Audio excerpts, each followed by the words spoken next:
Welcome back to the homestead. We've got a couple projects for today.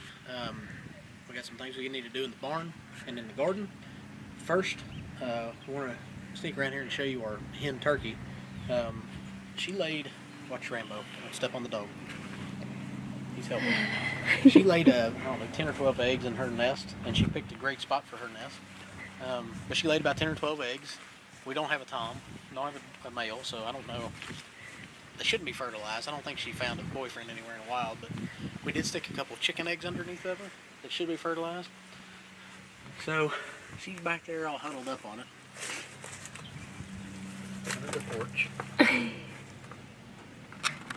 Alright, and this is why we... That is not me.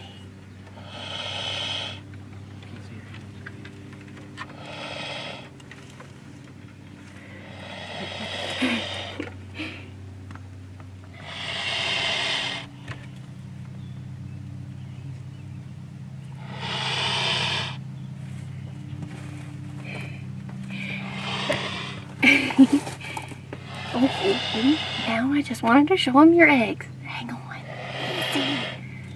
Easy.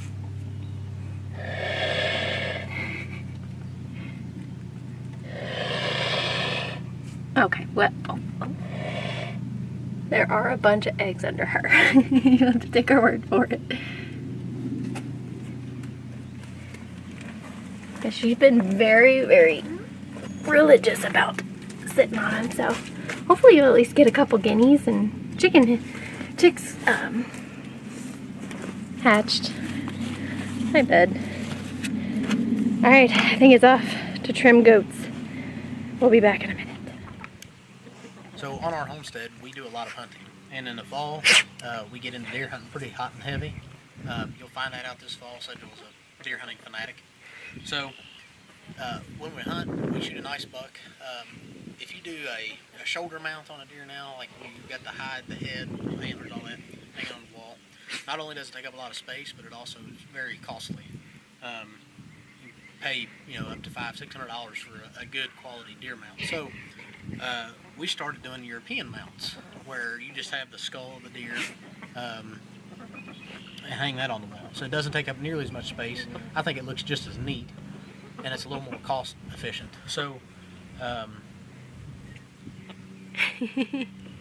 so we ended up, we bought a package of Dermestid Beetles. And what these beetles do is, once you get this head skinned out, they go in and they pick everything clean off of it. I mean, they'll eat all the meat, they eat all the brain, the eyes, any flesh that's left on this deer head, they're going to eat it off. So, but the thing is you got to keep them fed year round. So I've started taking in the heads from friends.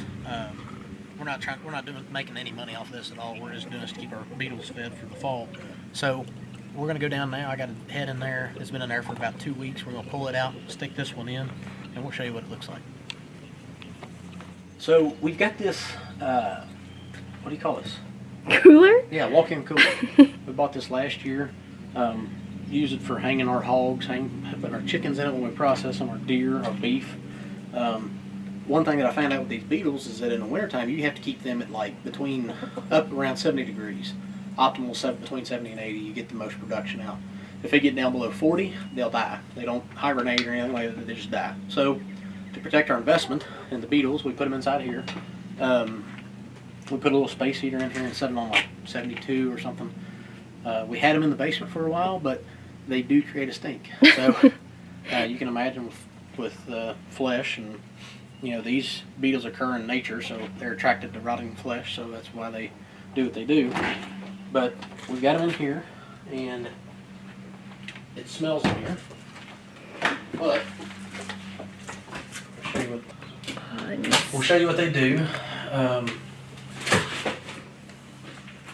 So it goes in like this, and try to shake some of them off. It comes out picked clean, and that's the beetles and the larvae on there. So we'll set this one in here.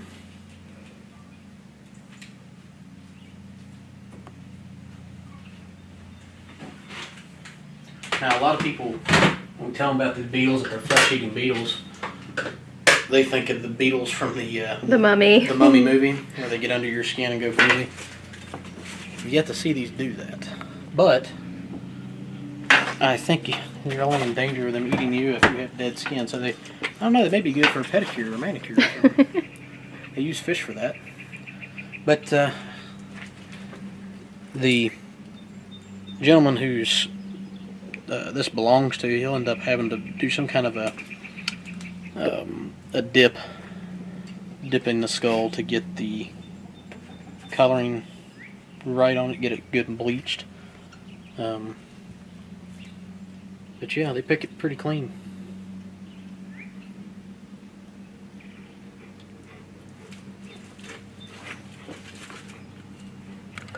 So these are the heads from this year. This one is Matthew's. The beetles have already cleaned. We actually bleached this one a little bit. This one's mine from this year. Just so we all know. What? So, anyway, we do have a Hold on. What did you shoot yours with? Now shut your face. No. 243. A 243. What did I shoot mine with? A bow. A what? With a bow. A bow. Okay, just checking. But I mean, it fits so nicely right down in here. It's a little guy. All right, cut that one. So don't let Sedgwick fool you guys. I have killed bigger deer than her. The years that she didn't hunt or didn't kill one, I'm sure I killed one bigger than her. So, but now we are going to get in the barn here and we're going to get the goats and get their hooves trimmed up and get shave them. So, y'all sit tight. We'll show you that.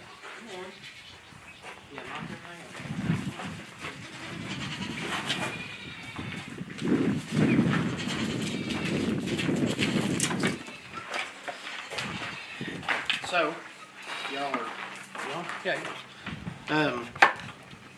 When you have dairy goats and you have to feed them a higher protein, or sweet feed. You have to feed them sweet feed or some kind of protein to help them with their milk production. We also give them alfalfa pellets. Now, the downside of doing that is, as you can see down here, I don't know if you can see it. Come over here on this side. It makes their hooves grow so fast that you got to keep up with trimming them. If you don't, you get into a lot of problems. So we're going to trim these real quick. It's not time to milk them. We just got her on the stand. We're going to trim her feet, and then we're also going to shave a little bit of this off.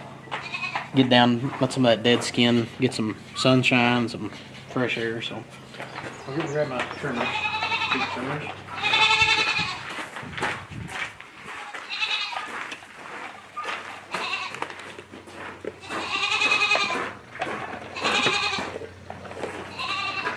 Alright, so it's best to have a head gauge or some kind of system to hold them. When we did this before, when we had goats the first couple years of marriage, we had like 20-something goats. That's when they did the Jackie Chan up on the thing trying to... Yeah, we had them in the barn in the stall, and we just grabbed them by the head and threw them on the ground like cowboys and trim their feet. So you can see how much this has grown over here. I mean, you're just asking for a lot of problems if you don't keep these trimmed. But you can go down.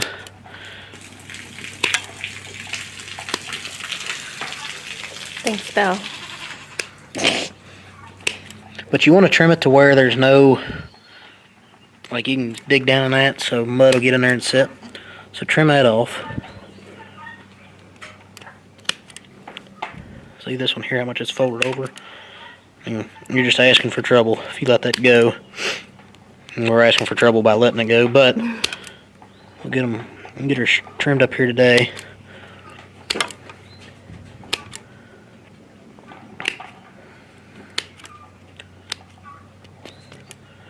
You want to try to keep it as level as possible. I don't have a rasp to keep them level, but wouldn't be a bad idea to have a rasp.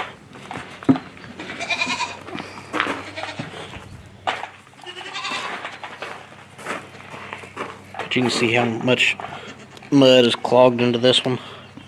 I mean, daggone, that's bad. And you gotta hold tight to them because they don't like it. It's kind of like trimming your children's fingernails or toenails. World War III. Yeah, they act like it's the end of the world. But, and the thing too, you do it a couple times, you're going to make your goat's foot bleed. That is not the end of the world either. Just, don't pull them too tight. And when they go to kick like that, don't have your cutters close to your hand, or you will stick to your hand, and you will bleed.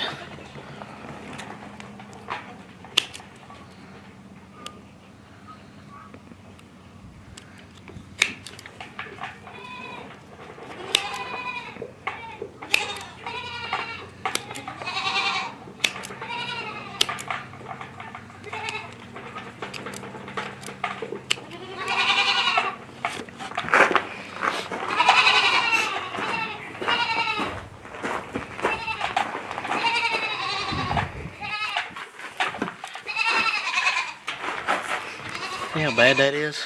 Hang on. See how much of that needs to come off? I mean, just a bunch of it.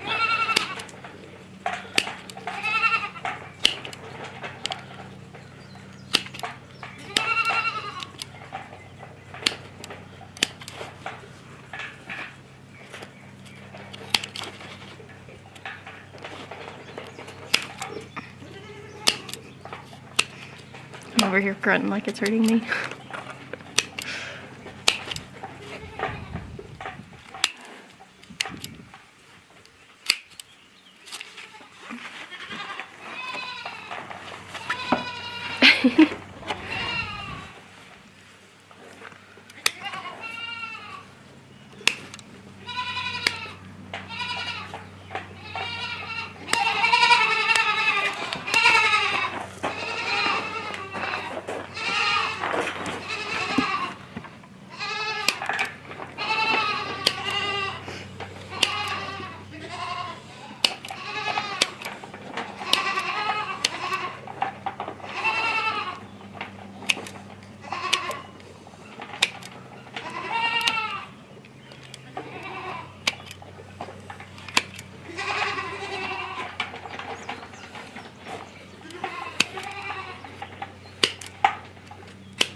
Alright, so you can see now, look down here and see how much better that looks. It's not all flared out to the side and mashed up. So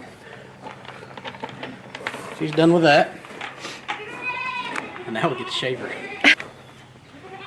So you can tell we do not have a guard on this. I don't know why we don't, really, but we don't. So they're going to be pretty ugly when we get done. But it's good because what happens, these goats, no matter how clean you keep your barn, unless you treat with chemicals, your goats are probably going to develop a small case of lice over the winter. Just because this hair gets so thick and coarse, and the skin down underneath dies, or dead skin flaking, little lice will get in there and chew on that. You can watch, you'll see them scratching all that. So to help them shed, it's supposed to be in the upper 80s this weekend, so we're gonna go ahead and turn them up, and then probably maybe this weekend or next we'll be working on getting these stalls cleaned up.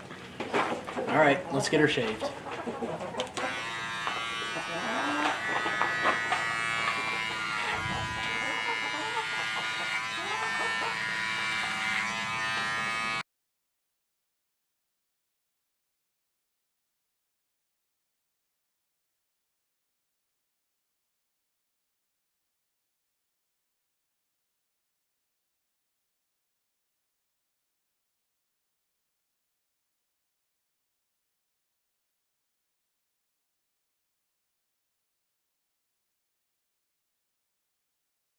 So as you can see, she's kind of ugly. They, but you can also see me. Let me get you on up here. You can also see all this. If I get out of your light, all the dead hair flakes, or dead skin flakes. That's lice food. So, getting all this hair off of her is going to let the sunlight get to her. So all of this, I mean, all this hair will grow back out, just like yours or your kids, how it grows so fast. She won't look like Edward Scissorhands got a hold of her for very long. But I'm going to pull her out of this thing and then trim up her neck and her head. She does not like me. But we're going to get her finished and then we'll bring Alice in.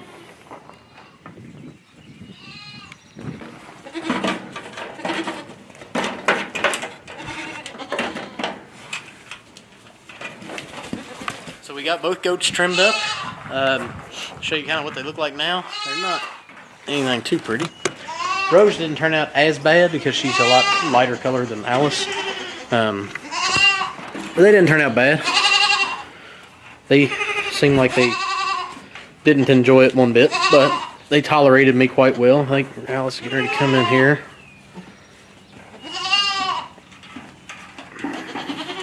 Alice never looks great because she's so dark.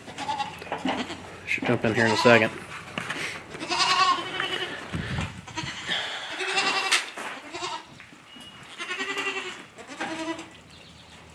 Anyway, we got our goats trimmed up. We got their feet trimmed. Well, on the two big does, we got our feet trimmed. I'm running out of time for work. Got some hair in my mouth. Couple quick tips for you. When you're going to trim feet, do it on a wet day. Or the day after it rains, something like that. Because just like when you and I get a shower or a bath, the water softens our nails, makes them easier to trim. Same way with goats, makes their hooves easier to trim. They're not as tough. They don't snap real hard. It's a lot better. The other thing is if you're not milking your does, or you're not raising show stock goats, don't feed them grain if you don't have to.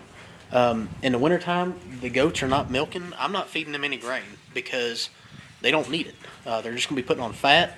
It's hot, so it's like an internal combustion chamber. Corn makes them hot. Grain makes them hot. The other thing is it gets their feet growing real quick. Gets their hooves growing quick, their hair growing quick, all that. So if you don't have to do it, don't feed them grain. If you do feed them grain and you don't want to have to trim as much, or you got these little boogers, here that are going to be fun to put in a head gate and trim. Build you a little ramp with a platform on top and a ramp down the other side, and put roofing shingles on it. That acts as sandpaper, so when they're running up and down that ramp and they're on that platform playing around, they're trimming their feet or keeping them trimmed up for you, so you don't have to do it nearly as much. I don't know that the big goats would get on it as much, but the little ones would definitely be all over it. Let's see, is there any more tips? I don't know. I can't think of anything. Have a good pair of good, sharp trimmers for your feet. If you start bending it and all that, and it's bent over and it doesn't snap off and cut, you're gonna be in a pickle, because you're gonna have to cut it while they're pulling away from you and kicking. It's better just to have it good, sharp pair to where when you get it where you want, pull the handles together, it snaps. I don't think I have really any other tips to offer right at this point. If you have any, put them in the comments, because I can use all the help I can get. Like I said, I don't use a guard on my trimmers because I'm not doing it for show. I don't want to say I don't care what they look like, but you can look at them and tell that it's not really high on my priority list what they look like, because I know they're going to grow out of it. But I don't use it. I don't use a guard. I use a cordless one just because that's what I bought. It did start to die a little bit towards the end of Alice, towards the end of trimming her up. But I'm going to come back probably over the weekend. It's supposed to rain a little bit. I'll come back and trim up all the other goat feet. I'll even do the little ones, get them trained or started to train on how to get up on the milk stand and get their feet trimmed as well. Excuse me. Oh, one more tip. Play the wind when you're trimming your goat's hair. Oh my goodness. If you stand on the other side of a goat and you're trimming a bunch of hair and you're downwind, you're going to eat it. So, and I'm itching like I just got my own hair cut. So I'm going to run inside and get a shower real quick. Thank you all for watching. Subscribe. Hit the subscribe button. Let us know what you think of the video. Be sure and check our channel for other videos on goats. I think the video before this one will be about honeybees. So check out our channel for a lot of homesteading content. If you have any questions or suggestions or comments, please leave them in the link or in the comment section below. And thank you all for watching.